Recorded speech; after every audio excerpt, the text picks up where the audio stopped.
So just like I said, Circle has its positives and it has its negatives. Skool's going to have its positive and has its negatives. These are just a couple of different options, right? So even with that, I want you to think about sometimes not having 8,000 different features and options is a great thing, because sometimes that can slow people down. You know what? If your real goal is for people to participate in the community, simplicity can definitely win, and that gamification can definitely help. I think you'll notice that a lot of Skool, if you start doing a little deep divey into it, a lot of them have that, you're getting, I don't want to say a participation trophy because that kind of has a bad connotation, but you're getting that boost, right? Okay. Now I would definitely be remiss if I did not talk about Kajabi, right? So Kajabi feels like a business ecosystem first with a community embedded inside.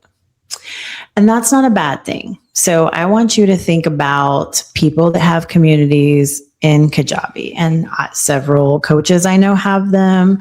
Boss Babe Society exists inside Kajabi, So if in fact your business already runs through Kajabi, your offers, your emails, your funnels, your courses, your sales page, and those almighty automations, then keeping your community there can make a lot of sense, because Kajabi works really well for the person who is thinking, I do not want 5 different platforms to log into.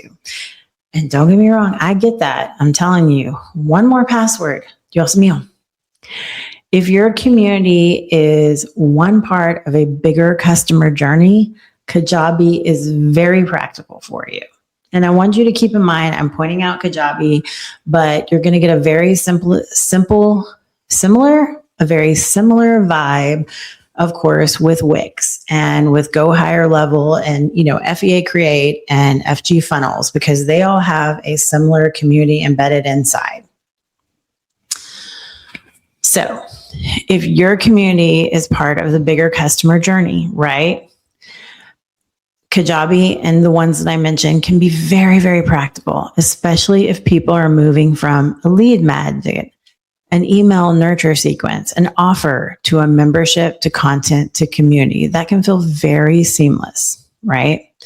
My caution here is that just because this community exists inside those systems does not mean that people will all in love the experience. And I will tell you that the feedback that I did get from some people who have other communities on other platforms is they looked at Kajabi and it just wasn't for them.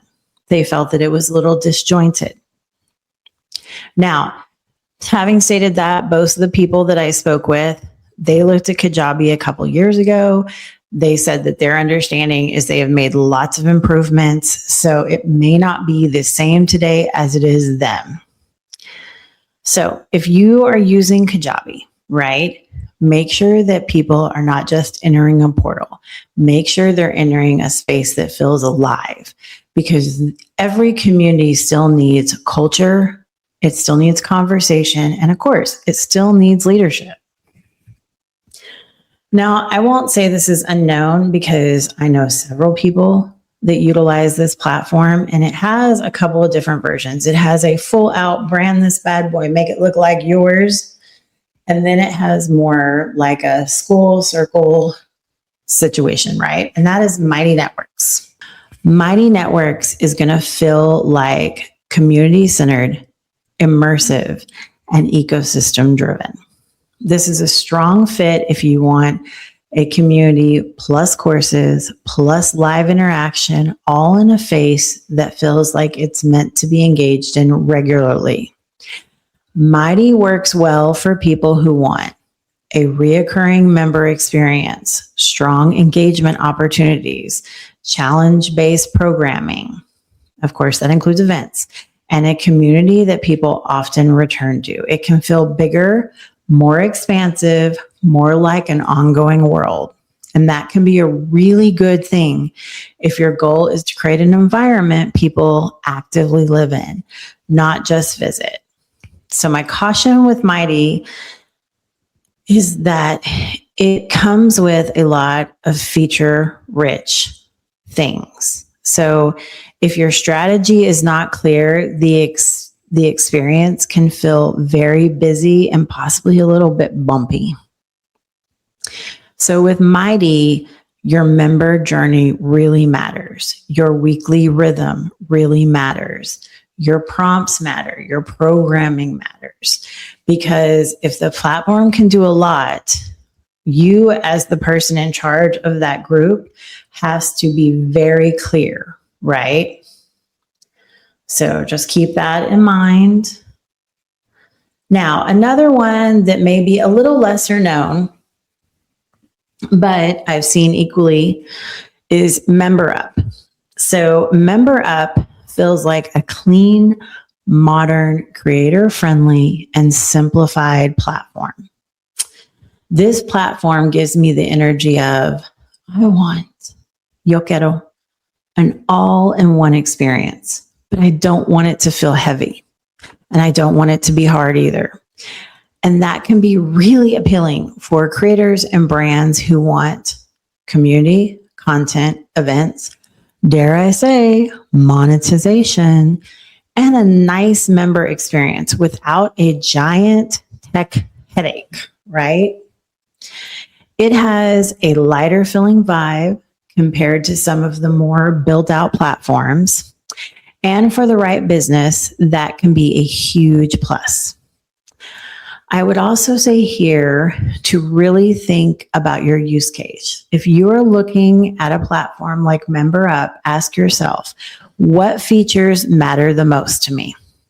What do my people actually want? How do I want this to evolve over time?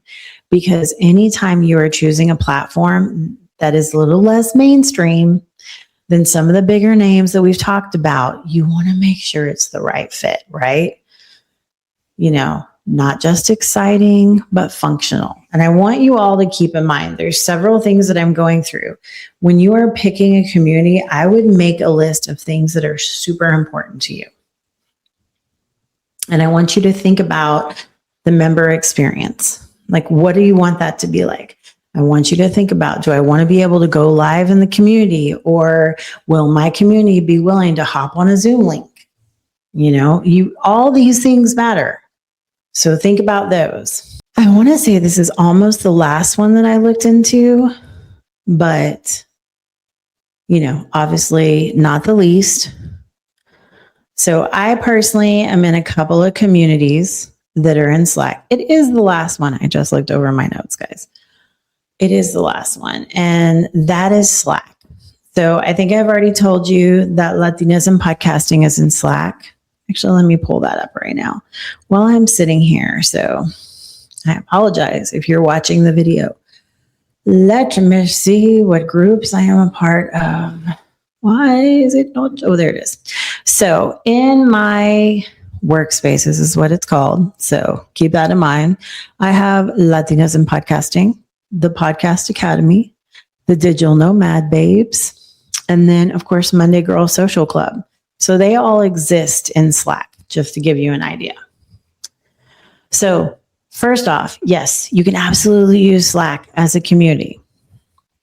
And I actually think this is an important one to include, because some people get very caught up in finding the fanciest platform and they forget the point is get it done. Let's have some great conversations. Let's get it started. So Slack feels like fast moving, conversational, high touch, and real time. Slack is very much look at our beautiful community portal, right? And more. We're here to talk, ask, share, support, and move. Now, Slack still has the features. You can direct message each other. There's no gamification. There's no points. There's nothing like that. And, you know, my understanding is everything generally is done outside of this. Okay. But for some communities, Slack works very, very well. Slack can be a strong fit if your community is built around quick questions, masterminds, collaboration, high touch support, accountability, shared moments, and of course, day-to-day interaction. Slack creates immediacy, right? People can jump in quickly. They can respond in a moment. They can ask for help fast. They can celebrate wins fast. They can feel like they're actually in a conversation with each other. And that matters, especially if you want your people to have support and connection more than a giant content hub. Now, the caution is Slack is great for conversations. It is not always great for structure. Things move quickly. Conversations can get buried. Resources may possibly get lost. Too many channels can make people feel overwhelmed. Without strong moderation and rhythm, it can feel noisy instead of helpful. So if you are considering Slack, ask yourself, do my people need a highly organized member experience, or do they need a living conversation space? Because those are different things. If you want courses, clear paths, polished branding, instructional navigation, Slack is probably not the one for you. All right, Slack, don't come at me either because I said that. But you want access, energy, real-time feedback, and an active, casual space, Slack can be beautiful. And in some ways, Slack proves the point of basically what this episode is talking about most, because in Slack, you can fill the community as a verb very fast. If nobody participates, it's just channels and notifications. But if people are showing up, helping each other out, asking questions, sharing wins, staying engaged, then it can become a real community, like a real community, right? And it's going to work for you. So now that we've covered several, like I said, this is not comprehensive. This is just a couple of options. Everybody wants to know, okay, so Kat, but which is the best one? And y'all know my answer is going to be the best platform is the one that matches your business model and your behavior and what you want for your people and your tech skills. If you're doing this all by yourself, that's it. So if you want premium, polished, and organized, Circle. If you want simple, focused, action-driven gamification, Skool. If you want a community inside your broader business machine, that's Kajabi or Wix or Go Higher Level. If you want immersive ecosystem energy, that's Mighty Networks. If you want a clean, modern, simplified, all-in-one, that's MemberUp.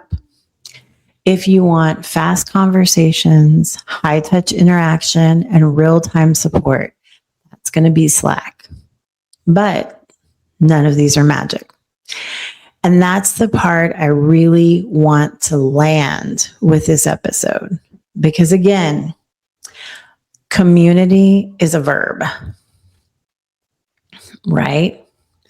Community is what your members do, what you facilitate, what you model, the culture that you create, how people participate, how they connect, and how they feel when they show up and you show up. And no platform can do that for you. So what actually makes community work? Like what makes a successful community from a non-successful community, right? Well, that's a lot to think about. But, you know, you don't want to just exist. You want to have those connections. So I'm going to give you some thoughts that I have. I think that you need to create a clear reason together. Make this your one-liner. Make it clear. People know what they're getting. You know, why does this space exist? A clear reason to return. Why are you going to go here on a weekly basis, a daily basis, or a monthly basis, right? a clear reason to participate. Why do you want to be a part of this community? What do I do once I get here? Leadership. Who is setting the tone? Who is building the energy? Because this will be my broken record, but one of the things that I really feel very strongly about is at the end of the day that you are that special sauce, right? You are, you're everything. Like, you set the tone, you build the energy, So like I said, you're the special sauce. Now, rhythm, right? You need to have a regular rhythm within your community. They need to know what to expect. Somebody who comes in, like, do an intro post. They need to know what prompts are they going to have, calls, themes, check-ins, wins, conversion. What does consistency look like? And of course, the word of the moment, transformation. What gets better because I'm here? Do I feel clearer? Am I less alone? Am I more confident, more supported, more capable, more connected, more in motion? That is what makes people stay. Not just tabs, not just features, not beautiful, beautiful, pretty, bonita branding. They stay for movement, support, belonging, identity, and of course, results. All right. So I know I didn't answer which one I think is best for you, because first off, we'd have to take that as a case by case, basis. But what is my honest take about this? I think online communities are amazing. And I think that they have been growing since 2020. It's a great place to meet people. I love to meet people in online communities. And then it thrills me when I see people in real life or IRL. So my honest take is, I think a lot of people say they want to build a community. And sometimes these people, what they really want is a content library or an audience or a course or a membership with passive materials.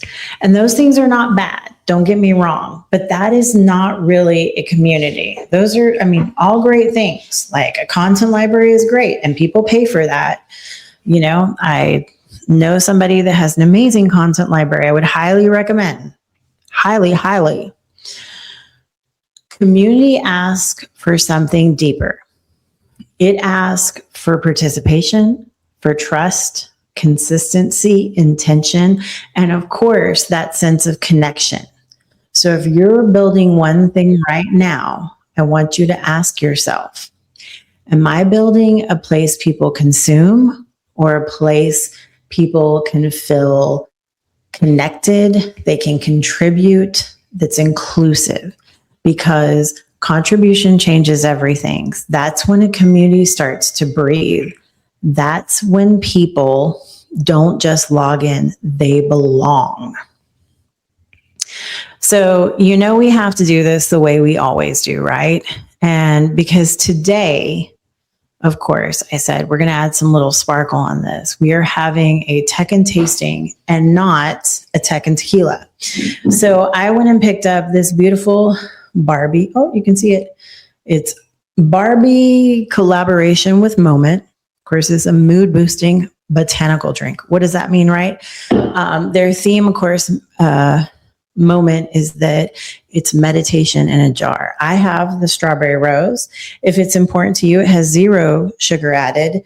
The very bottom of it, of course, says self-care is beautiful. And I picked this up at the store because I love a good adaptogen drink. I'm not a huge fan of Cokes. I think these are amazing. You do have to be careful. I say, while these do not have anything that makes you feel inebriated or anything, different people are affected differently by adaptogens, so you don't know exactly how magnesium is. There's one particular one, I promise you, if I drink it right now, I'm out for the rest of the evening. So, but this is Moment.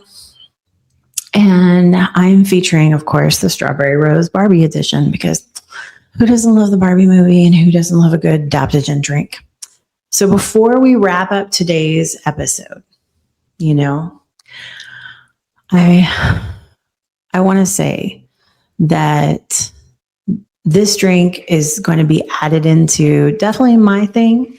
It is soft. It has sparkle. I love the main character energy that has, and honestly, this fits today's episode, right? Because real community should feel intentional. It should feel like a place where people can show up, be seen, be supported, be a part of something that actually means something. And that is the energy that I feel like this whole brand and drink gives off. And I'm telling you, I've been dying for like the last 30 minutes because I have wanted to pop this bad boy open because I've been thirsty. So I want to give you a couple of things to think about as we end this episode and as you think about building your online community. So what is the flavor? Now, obviously, this is strawberry rose. It's a great combination. It's soft, a little fruity, a little floral, and definitely elevated. It feels playful. It feels pretty. It feels like something that is meant to be enjoyed slowly. So what's the flavor? What do you want your community to feel like, right? The feeling. Do you want it to feel loud? Do you want it to feel moving forward? Because this drink is not loud. And this is not one of those kind of drinks. This is more romanticize the moment, reset the vibe, take a deep breath, and sip something cute while you think about what you're going to build, right? And I support that 100%. This vibe matches this episode. This drink fits the community is a vibe because it feels intentional. And that is really what the whole episode is about. Community is not just about access.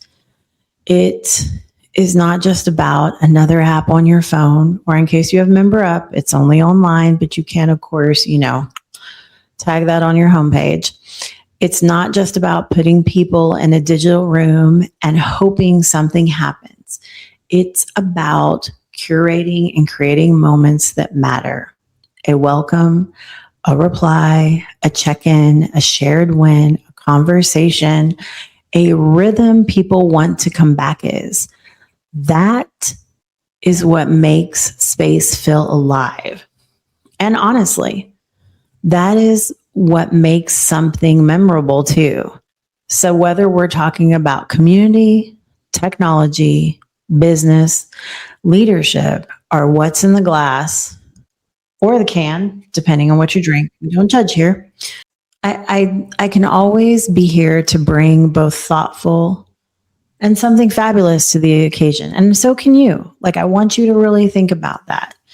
If you are listening to this and you're like, this gave me a lot to think about. Great. I'm super excited. Think for a little while, let it marinate, and then get ready to move forward because that sparkle that you have inside you, the world needs to see it, right? Like I say, you are that special sauce. So don't ever forget it. Don't let anybody, dim your light, make you not shine, right? Well, I want to say thank you very much, everybody, for listening. That's a lot of words. I spoke a lot. It's a lot to think about with community. But that is el finito for this episode. Now, if this episode spoke to you, send it to somebody who's building a membership or a course ecosystem, a mastermind, a community, or someone you think should have a community because it just makes sense. And if you're trying to choose the right tech, the right structure, or the right strategy for your business, you already know where to find me. Yo soy Kat Lopez Shelby. I'm your techie chica, and until next time, keep your tech connected, and of course, your community alive. And for your tasting, if you choose to have moment, which I highly recommend, it's going to make your day a little more fabulous. Adios. Thank you so much for tuning in to today's episode of Tech and Tequila. I hope you enjoyed our conversation today. To stay updated about all things tech and more, don't forget to visit us at our website, shelbyts.com. If you loved what you heard, remember to show your support by liking, sharing, and subscribing to our podcast. Your 5-star ratings and reviews mean the world to us and help us to reach more listeners just like you. So muchas gracias again for joining us with Tech and Tequila. Thank you so much. You learned a lot about tech, but maybe you had a nice drink of tequila.